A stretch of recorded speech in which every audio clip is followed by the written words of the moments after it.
नमस्ते दोस्तों। ऑस्ट्रेलिया से आपका स्वागत है। आज हम दिल से बात करेंगे कि भारत को हम क्वाजी सुपर पावर या अर्ध महाशक्ति क्यों कह रहे हैं, खासकर यहाँ ऑस्ट्रेलिया से देखते हुए। नमस्ते। बिल्कुल, यहाँ सिडनी में सुबह होती है और अक्सर भारतीय स्वाद जैसे मसाला चाय की खुशबू फैली होती है। तो आज बात भारत की, लेकिन लोगों की, रिश्तों की, वो जो एक गर्म जोशी है उसकी। हाँ, आज का हमारा नजरिया एकदम लोगों वाला है, राजनीति वगैरह से हटकर बिल्कुल रोजमर्रा की जिंदगी पर।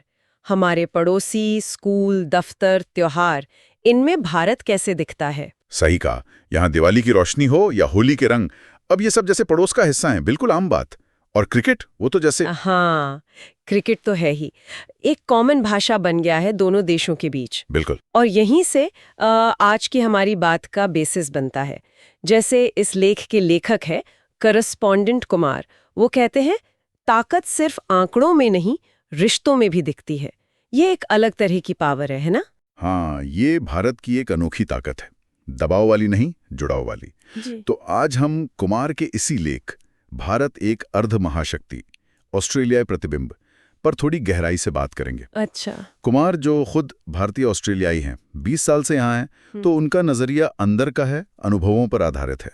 तो देखते हैं कि ये जो अनोखी ताकत है, ये ऑस्ट्रेलिया में कहाँ-कहाँ, कैसे-कैसे महसूस होती है। तो सबसे पहले यही शब्द पकड़ते हैं, अर्ध महाशक्ति, क्वाजी सुपर पावर।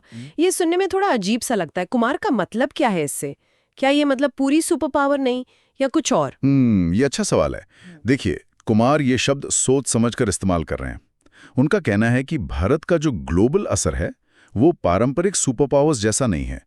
मतलब वो मिलिट्री पावर या इकोनॉमिक प्रेशर पर उतना आधारित नहीं है। अच्छा। तो फिर किस पर है? ये ज्यादातर आधारित है लोगों पर, उनकी प्रतिभा, उनके रिश्ते बनाने की क्षमता और वो जो भरोसा वो दूसरे समाजों में कायम करते हैं, उस पर। भारत दुनिया का सबसे बड़ा लोकतंत्र है और इसकी ताकत इसके इंजीनियर्स, डॉक्टर्स, आर्टिस्ट, बिजनेस वाले लोग, इनके जरिए दुनिया भर में पहुंच रही है। मतलब ये कोई जबरदस्ती थोपा हुआ प्रभाव नहीं है। ये कुछ ऐसा है जिससे लोग अपना रहे हैं, एक तरह से आमंत्रित कर रहे हैं, जैसे कोई मेहमान घर आए और धीरे धीरे परिवार का हिस्सा बन जाए। बिल्कुल बिल्कुल, यही वाली बात है। ऑस्ट्रेलिया में ये बहुत साफ दिखता है।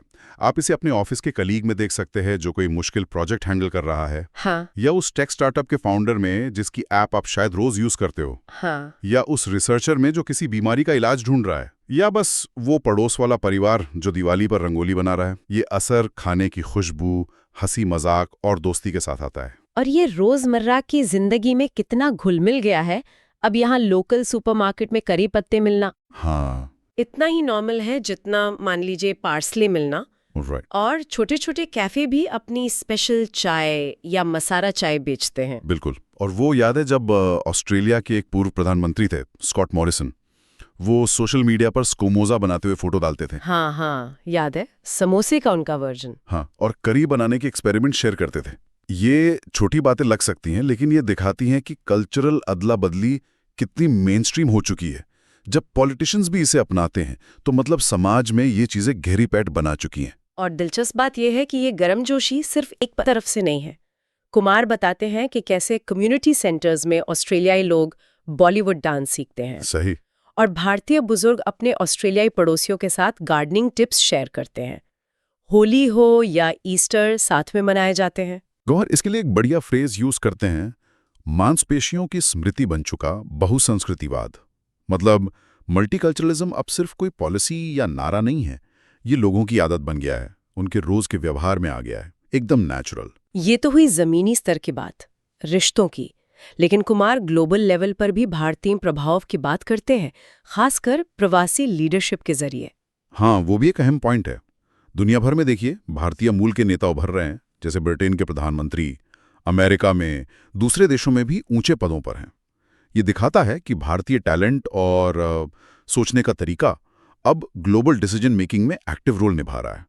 ये सिर्फ रिप्रेजेंटेशन नहीं, लीडरशिप है। और ऑस्ट्रेलिया में इसका क्या असर दिखता है? ऑस्ट्रेलिया में भी पार्लियामेंट से लेकर लोकल काउंसिल्स तक, कम्युनिटी ऑर्गेनाइजेशंस में भारतीय ऑस्ट्रेलियाई समुदाय का योगदान बहुत अहम है। कुमार उनकी तारीफ करते हैं, मेहनती, शांति पसंद, परिवार को महत्व देने वाले और शिक्षा पर बहुत जोर। वो नए बिजनेस शुरू कर रहे हैं, जॉब्स बना रहे हैं और कल्चरल फेस्टिवल्स करते हैं जिनसे पूरा शहर रंगीन हो जाता है। ये सिर्फ पर्सनल सक्सेस नहीं, ये सिविक कंट्रीब्यूशन है। इस बारे में कुमार की एक बात मुझे बहुत अच्छी लगी। जब प्रवासियों के बच्चे दो देशों में घर जैसा महसूस करते हैं तो ये दोनों देशों को बदल देता है। ये जो ड्यूअल आइडेंटिटी है, ये बोझ नहीं बल्कि एक ब्रिज बन जाती है। हाँ बिल्कुल, ये दोनों संस्कृतियों को और अमीर बनाती है। इसका एक जीता जागता उदाहरण आपने कहा सिडनी का पैरामेटा इलाका है। हाँ, पारामाट्टा। कुमार कहते हैं कि अगर आज के ऑस्ट्रेलिया में भारत के असर को समझना है तो पैरामेट्टा जरूर जाना चाहिए। खासकर फ्राइडे शाम को वहां चर्च स्ट्रीट पे घूमना एक अलग ही अनुभव है। रेस्टोरेंट्स के बाहर लाइनें, हवा में बिरयानी और डोसे की महक और कई भाषाएं एक साथ गूंजती हुई, हिंदी, तमिल, अरबी, इंग्लिश। अच्छा। ऐसा लगता है जैसे भविष्य का शहर आज ही उतर आया हो, एकदम वाइब्रेंट। और वहां सुना है कि अलग अलग धर्मों के लोग भी बड़े आराम से रहते हैं। बिल्कुल। कुमार बताते हैं कि कैसे वहां मंदिर, चर्च, मस्जिद आसपास हैं और अक्सर बड़े त्योहारों पर एक दूसरे की पार्किंग शेयर करते हैं। ये रोजमर्रा की जिंदगी में साथ रहने का, सह अस्तित्व का बढ़िया उदाहरण है। और पैरामेट्टा भारतीय ऑस्ट्रेलियाई कम्युनिटी की सिविक एक्टिविटी का भी एक बड़ा सेंटर बन गया है। और इसमें लोकल लीडरशिप का क्या रोल है? कुमार खासतौर पर वहाँ के जो लोकल एमपी हैं, एंड्रू चार्ल्टन जैसे नेताओं का जिक्र करते हैं। वो कम्युनिटी की ज़रूरतों और उम्मीदों को, जैसे छोटे बिजनेस को सपोर्ट, बेहतर ट्रांसपोर्ट, एजुकेशन, नए माइग्रेंट्स के लिए मदद, इनको समझने और इन पर काम करने के लिए एक्टिवली जुड़े हुए हैं। ये सिर्फ दिखाने वाली डाइवर्सिटी नहीं, बल्कि असल में पार्टनरशिप है, कम्युनिटी के साथ मिलकर भविष्य बनाने वाली बात। तो हमने सामाजिक, सांस्कृतिक और नागरिक जीवन में ये अर्ध महाशक्ति का असर देखा। अब उस पहलू पर आते हैं जिसे कुमार प्रभाव के शांत इंजन कहते हैं, एजुकेशन और आईटी। हाँ, ये शांत क्यों है? शांत इसलिए क्योंकि इनका असर अक्सर पर्दे के पीछे होता है, दिखता नहीं पर होता बहुत गहरा है, स्ट्रक्चरल है। कुमार कहते हैं ऑस्ट्रेलिया की कोई भी बड़ी टेक कंपनी उठा लीजिए, किसी हॉस्पिटल का आईटी डिपार्टमेंट या किसी बैंक की डेटा टीम, आपको वहां हिंदी, तमिल, तेलुगु, पंजाबी, मलयालम, बंगाली ऐसी भारतीय भाषाएं बोलने वाले प्रोफेशनल्स मिलेंगे ही मिलेंगे। Software development, cyber security, AI, data engineering, इन फील्ड्स में भारतीय टैलेंट का योगदान अब ऑप्शनल नहीं, फंडामेंटल बन चुका है। और एजुकेशन सेक्टर में भारतीय छात्र तो काफी बड़ी संख्या में आते हैं यहाँ यूनिवर्सिटीज में। हाँ, और वो सिर्फ पढ़ नहीं रहे, वो टॉप यूनिवर्सिटीज में रिसर्च कर रहे हैं। उनकी रिसर्च से नए स्टार्टअप्स बन रहे हैं जो ऑस्ट्रेलियन इकोनॉमी में योगदान दे रहे हैं, नई नौकरियां ला रहे हैं। वो ऐसे सॉफ्टवेयर, ऐसे सिस्टम बना रहे हैं जिनका इस्तेमाल लाखों ऑस्ट्रेलियाई रोज करते हैं, शायद ये जाने बिना कि इसके पीछे भारतीय दिमाग और मेहनत है। इसीलिए कुमार कहते हैं, अगर आप भारतीय शक्ति देखना चाहते हैं तो उस उपयोगी चीज को देखें जो चुपचाप काम करती है। ये चुपचाप काम करने वाली शक्ति वाली बात काफी दिलचस्प है। क्या ये कल्चरल फील्ड में भी लागू होती है? हाँ, काफी हद तक। भारत की सांस्कृतिक विरासत तो बहुत विशाल है। Classical music, dance, Bollywood, literature, philosophy, योग।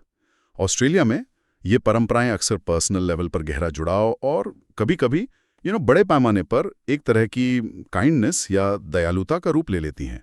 इसके कुछ उदाहरण दे सकते हैं? कुमार कुछ अच्छे उदाहरण देते हैं। जैसे कोई ऑस्ट्रेलियाई कलीग है जो स्ट्रेस कम करने के लिए कथक सीख रहा है और उसे उसकी रिदम और डिसिप्लिन में एक तरह का मेडिटेशन मिल रहा है। अच्छा। या जैसे किसी दिवाली फंक्शन में कोई ऑस्ट्रेलियाई पहली बार लड्डू चख रहा है और उसके चेहरे पर वो बच्चों जैसी खुशी और हैरानी लौट आई है। या जैसे किसी शांत से बीच टाउन में एक योग टीचर जो शायद इंडिया से आया हो, अलग अलग बैकग्राउंड और उम्र के लोगों को एक साथ गहरी सांस लेना सिखा रहा है, अपने शरीर से जुड़ना सिखा रहा है। और इन सब अनुभवों के लिए किसी न किसी को तो पहला कदम उठाना पड़ता है, दरवाजा खोलना पड़ता है। बिल्कुल। और कुमार कहते हैं कि अक्सर ये दरवाज़ा खोलने वाला, पहल करने वाला पड़ोसी या कलीग भारतीय होता है। ये कल्चरल एक्सचेंज सरकारी पॉलिसी या बड़े इवेंट से उतना नहीं होता जितना कि पर्सनल रिश्तों से, आपसी जिज्ञासा से और एक दूसरे के लिए सम्मान से होता है। ये लोगों के बीच का कनेक्शन है। ये रिश्तों और भरोसे की बात बार बार आ रही है। कुमार इसे ऑस्ट्रेलियाई भारतीय समझौते का आधार बताते हैं। ये समझौता क्या है? ये कोई फॉर्मल ट्रीटी तो नहीं है? नहीं नहीं, कोई फॉर्मल संधि नहीं है। कुमार का मतलब है कि ऑस्ट्रेलिया का कल्चर है प्रैक्टिकलिटी, फेयरनेस और नतीजों पर फोकस करने वाला। वहीं भारतीय कल्चर में अक्सर दृढ़ता, रेजिलियंस और कम्युनिटी का महत्व होता है। जब ये दोनों मिलते हैं तो एक बहुत मजबूत वर्किंग रिलेशनशिप बनता है। ये आपसी सम्मान और भरोसे पर आधारित है, एक अनकहा समझौता, एक अलिखित समझौता। और ये भरोसा रोजमर्रा की जिंदगी में कहाँ दिखता है? ये कई छोटी बड़ी बातों में दिखता है। जैसे यूनिवर्सिटीज को पता है कि विदेशी छात्र आते हैं, उनकी ज़रूरतें अलग होती हैं, तो वो उनके लिए स्पेशल सपोर्ट प्रोग्राम बनाते हैं। लोकल काउंसिलें कम्युनिटी ग्रुप्स को फेस्टिवल मनाने या इवेंट करने के लिए जगह और मदद देती हैं। कंपनियां टैलेंटेड इंडियन प्रोफेशनल्स को वीज़ा स्पॉन्सर करती हैं क्योंकि उन्हें उनकी काबिलियत पर भरोसा है। स्पोर्ट्स क्लब नए आए परिवारों का स्वागत करते हैं, उनके बच्चों के थोड़े मुश्किल नामों को भी उसी प्यार और कोशिश से बोलना सीखते हैं जैसे किसी पुराने दोस्त का नाम लेते हों। कुमार के शब्दों में कुछ गठबंधन कलम से हस्ताक्षरित होते हैं, हमारा भरोसा से हस्ताक्षरित है। वाह, ये पारंपरिक डिप्लोमेसी से कितना अलग है। हाँ, ये बहुत गहरी बात है। और इस पूरी तस्वीर को एक मानवीय चेहरा देने के लिए कुमार अपनी खुद की कहानी भी थोड़ी बताते हैं। ये समझना जरूरी है कि उनका नजरिया सिर्फ बाहर से देखने वाले का नहीं है, ये जिया हुआ सच है। उनकी कहानी क्या है संक्षेप में? वो करीब 20 साल पहले ऑस्ट्रेलिया आए थे, सिर्फ 2 सूटकेस से और एक दोस्त से उधार ली हुई जैकेट। स्टूडेंट थे, पैसे बचाने के लिए पे फोन से घर बात करते थे। शुरू में संघर्ष भी था, जैसे कई माइग्रेंट्स का होता है। और आज वो अपने परिवार के साथ अपने घर में रहते हैं, जिसे उन्होंने और उनकी पत्नी ने मिलकर अपनी मेहनत से बनाया है। आईटी में अच्छा करियर है, 3 बच्चे हैं जो यहीं पले बड़े हैं, ऑस्ट्रेलियाई हैं। वो यहाँ के स्कूलों में पढ़ते हैं, क्रिकेट और ऑस्ट्रेलियाई रूल्स फुटबॉल जिसे फुटी कहते हैं, उस पर दोस्तों से बहस करते हैं। लेकिन घर में किचन से प्रेशर कुकर की सीटी भी सुनाई देती है और भारतीय त्योहार भी मनाए जाते हैं। ये कहानी लाखों प्रवासियों की कहानी जैसी है, एक पैर जड़ों में, दूसरा नई जमीन पर। उनकी कहानी ये भी दिखाती है कि कैसे एक नए देश को दूसरा घर बनाया जा सकता है, बिना पहले घर को पूरी तरह छोड़े या भूले। बिल्कुल, और इसमें वो आभार भी झलकता है जो एक प्रवासी उस देश के लिए महसूस करता है जिसने उसे मौके दिए, और साथ ही वो योगदान भी दिखता है जो प्रवासी अपने नए घर को दे सकते हैं। इसी कॉन्टेक्स्ट में कुमार कहते हैं, माइग्रेशन घटाव नहीं, दोनों देशों का गुणन है। माइग्रेशन घटाव नहीं, गुणन है। मतलब प्रवासन से दोनों देश कुछ खोते नहीं बल्कि पाते हैं। नए विचार, नई एनर्जी, नए रिश्ते और गहरा कल्चरल एक्सचेंज। दोनों का महत्व, दोनों का कई गुना बढ़ जाता है। मल्टीप्लिकेशन इफेक्ट है। तो अब इन सब बातों को अगर समेटें और वापस अर्ध महाशक्ति शब्द पर आएं, तो इन सारे उदाहरणों और कुमार की कहानी के बाद ये शब्द ज्यादा मीनिंगफुल लगता है। हाँ, अब ये ज्यादा क्लियर हो जाता है। ये शब्द भारत का जो बढ़ता हुआ स्केल है, उसका जो असर है, उसे मानता है। पॉपुलेशन, इकोनॉमिक ग्रोथ, टेक्नोलॉजी में तरक्की, स्पेस में जाना, ये सब इम्प्रेसिव है। लेकिन कुमार का तर्क है कि ऑस्ट्रेलियाई नजरिए से, या शायद किसी भी आम इंसान के नजरिए से, सबसे जरूरी मीट्रिक ये नहीं है कि आपके पास कितने हथियार हैं या जीडीपी कितनी है, बल्कि ये है कि आप दूसरे समाजों को, दूसरे लोगों को कैसा महसूस कराते हैं। अच्छा, तो कुमार के अनुसार भारत दूसरे समाजों को कैसा महसूस कराता है? उनके लेख के हिसाब से भारत खुशी लाता है त्योहारों के रंगों और संगीत से, जो अजनबियों को भी साथ खींच लाते हैं। ये जिज्ञासा जगाता है अपनी पुरानी संस्कृति और फिलॉसफी से। ये उपयोगी टेक्नोलॉजी लाता है जो सिस्टम्स को बेहतर, ज्यादा ह्यूमन बनाती है। ये दयालु डॉक्टर्स और नर्सेज लाता है जो मरीजों और उनके परेशान परिवारों के साथ थोड़ा ज्यादा वक्त बिताने को तैयार रहते हैं। ये छोटे बिजनेस लाता है जो अक्सर एक छोटे से सपने और एक प्रार्थना से शुरू होते हैं।